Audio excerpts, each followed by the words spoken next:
ओम तत्सत। आज मैं बताता हूँ आप लोगों की तंत्र की कुछ साधनाएं और उसके वैज्ञानिक कारण और उसके पीछे क्या लॉजिक है। ये तंत्र काम कैसे करता है, मंत्र काम कैसे करता है, उसके पीछे का वैज्ञानिक सिद्धांत भी बताऊंगा। और अंधविश्वास के पीछे ज़्यादा ना पड़ेगी। अंधविश्वास से ये किसी ने बोला तो ये हो जाएगा, ये टोटके कीजिए तो हो जाएगा। हर चीज़ के पीछे कुछ ना कुछ लॉजिक होता है। धरती आकाश पाताल जो भी बने, सर हर किसी के पीछे एक लॉजिक है।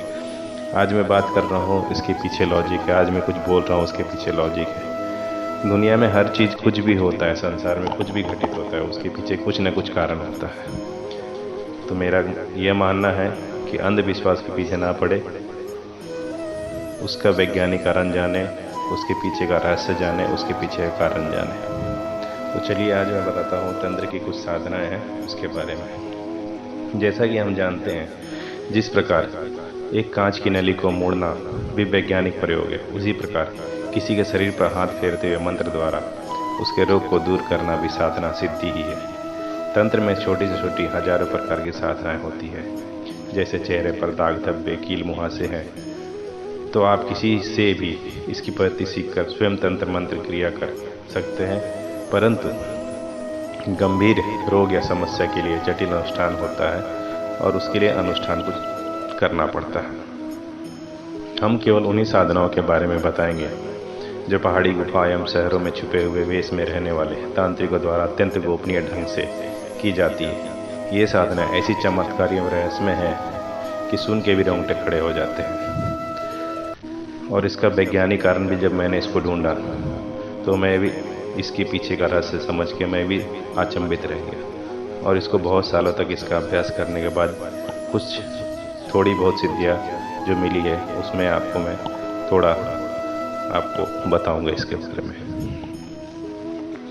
उदाहरण के नाम पे देखते हैं, किसी के बालों के समझी कि गुच्छे को एक तंत्र क्रिया मैं आपको बता रहा हूँ कि उसका वैज्ञानिक कारण नहीं बताता हूँ, एग्जाम्पल समझ लीजिए उसको। किसी के बालों के गुच्छे को कुत्ते की चर्बी ले लीजिए, चूहे की एक लाश ले लीजिए, या बीट उसका, सरसों ले लीजिए, पीला सरसों, लोबान, कपूर, घृत आदि से संतृप्त करके सबको मिला लीजिए। एक विशेष मंत्र विधि से जलाया जाता है। तो जिसका बाल होगा उसके सिर आदि में दर्द हो जाएगा, या लकवा मार जाएगा, या वह कौमा पहुंच जाएगा।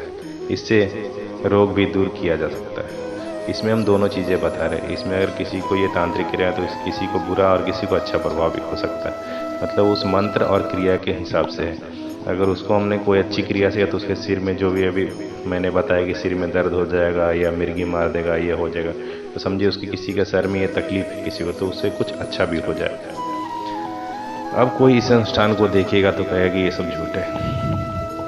ये स्वाभाविक है, दुनिया में ऐसे बहुत सारे लोग होते हैं जिनको नहीं पता, वो तो झूठी बोलेंगे। भगवान को भी बहुत लोग नहीं मानते तो उसको झूठी मानते हैं, तो उसके पीछे मैं नहीं जाऊंगा। भला ऐसा भी कहीं होता है कि ऐसा तो कोई सिद्धांत ही नहीं है कि ऐसा करेंगे तो ऐसा हो जाएगा। किंतु यह आवश्यक नहीं कि हम जो जानते हैं उतना ही सिद्धांत इस प्रकृति में है। उपयुक्त प्रयोग में से जो सिद्धांत काम करता है वह इस प्रकार है। किसी जीव का बाल करीब 90 दिन तक जीवित रहता है। ये वैज्ञानिक कारण है। आप किसी भी साइंटिस्ट को ये पूछ सकते हैं, या किसी जो भी फार्मास्यूटिकल या मेडिकल लाइन के, उनसे आप ये पूछ सकते हैं। ये सही बात है। किसी भी जीव का जो बाल है वो 90 दिन तक जीवित रहता है। शरीर से जब तक वो जुड़ा होता है तो इससे इलेक्ट्रॉनिक्स वेव निकलते रहते हैं। यदि हम विष पी लें तो इससे निकलने वाले वेव भी जहरीले हो जाते हैं। जब बाल शरीर से अलग होता है तो निगेटिव वेव छोड़ने लगता है, और उसका रिसीवर वह शरीर होता है जिससे वो अलग हुआ है। इस तरह 90 दिन तक वह शरीर अपने से अलग हुए बालों के वेव को ग्रहण करते रहता है।